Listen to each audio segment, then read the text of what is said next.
હું સેક્ટરથી કરીશ તો સેક્ટર્સ પર બ્રોકરેજ રિપોર્ટ આવ્યા છે અને શેર્સ પર પણ છે. શરૂઆત આપણે સેક્ટરથી કરીએ તો ગેસ સેક્ટર્સ પર મોર્ગન સ્ટેનલીએ પોતાનો મત જાહેર કર્યો છે. તેમનું માનવું છે કે નવેમ્બર 2023માં ગેસની માંગ લગભગ 19% વધતી જોવા મળી છે. તેનું મુખ્ય કારણ એ છે કે ફર્ટિલાઇઝર એન્ડ લેન્ડ ઇન્ડસ્ટ્રી છે તેમાં સુધારો આવ્યો છે, જેના કારણે કરીને આ ઇમ્પેક્ટ જોવા મળી છે. એટલું જ નહીં, પરંતુ સિટી ગેસની માંગમાં જે ઘટાડો આવ્યો છે તે ખૂબ જ આશ્ચર્યજનક તેમને લાગ્યું છે. પરંતુ એલએનજી માર્કેટ શેર જે છે તેમાં 54% વધારો થયો છે. અને બીજી તરફ અગર નજર કરીએ તો ગેલ અને ગુજરાત ગેસ તેમના ટોપિક્સ પર બન્યા છે. ત્યાં જ આઈજીએલ માટે પણ તેમને અંડરવેટ રેટિંગ રાખ્યા છે.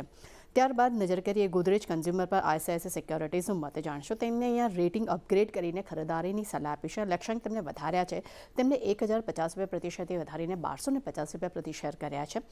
તેમનું માનવું છે કે આવક એફિશિયન્સીમાં સુધારો આવ્યો છે. એ સાથે જ વોલ્યુમ માર્કેટ શેર્સમાં પણ સુધારો જોવા મળી રહ્યો છે અને વોલ્યુમ ગ્રોથ જે છે તે ડબલ ડિજિટ પર રહેવાની પણ અપેક્ષા રાખી રહ્યા છે. પરંતુ ખાસ કરીને ઇન્ડોનેશિયાનું જે વોલ્યુમ ગ્રોથ છે તે વધવાના તેઓ લક્ષ્યાંક રાખી રહ્યા છે અને 2 થી 3 વર્ષમાં એપિટા માર્જિન છે તેમાં પણ 25% સુધારો આવવાની તેઓ અપેક્ષા રાખી રહ્યા છે. ત્યારબાદ તેજસ નેટવર્ક પર એમકેનો મત જાણીશું. તેમને આ ખરીદારીની સાથે કવરેજ શરૂ કર્યું છે. લક્ષ્યાંક તેમને ₹1050 પ્રતિ શેર આપ્યા છે.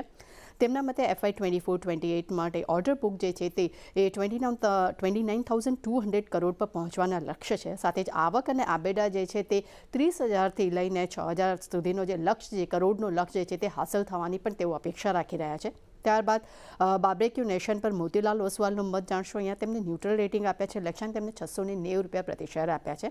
એલ્કેમ લેબ્સ પર આપણે ઇક્વેરસનો મત જાણીશું. તેમને લાંબા ગાળા માટે કવરેજ શરૂ કર્યું છે. લક્ષ્યાંક તેમને ₹6,295 પ્રતિ શેર આપ્યા છે. તેમના મતે FY 23-26 માટે સ્થાનિક માર્જિનમાં લગભગ 650 થી 700 બેસિસ પોઈન્ટનો સુધારો આવી શકે છે. સાથે જ ક્રોનિક એમઆરએ જે છે તેમનો જે સેગમેન્ટ છે તેમાં પણ ઉત્પાદક વધવાને કારણે કરીને ત્યાં પણ માર્જિનમાં સુધારો આવી શકે છે. અને તાજેતરમાં NLEM જે ભાવ છે તેને વધવાને કારણે કરીને માર્જિનમાં પણ સુધારો આવવાની તેઓ અપેક્ષા રાખી રહ્યા છે. અને છેલ્લા બ્રોકરેજ રિપોર્ટ પર નજર કરીએ તો UPL પર HSBCએ પણ ખરીદારીની સલાહ આપી છે. અહીંયા લક્ષ્યાંક તેમને ₹750 પ્રતિ શેર કર્યા છે.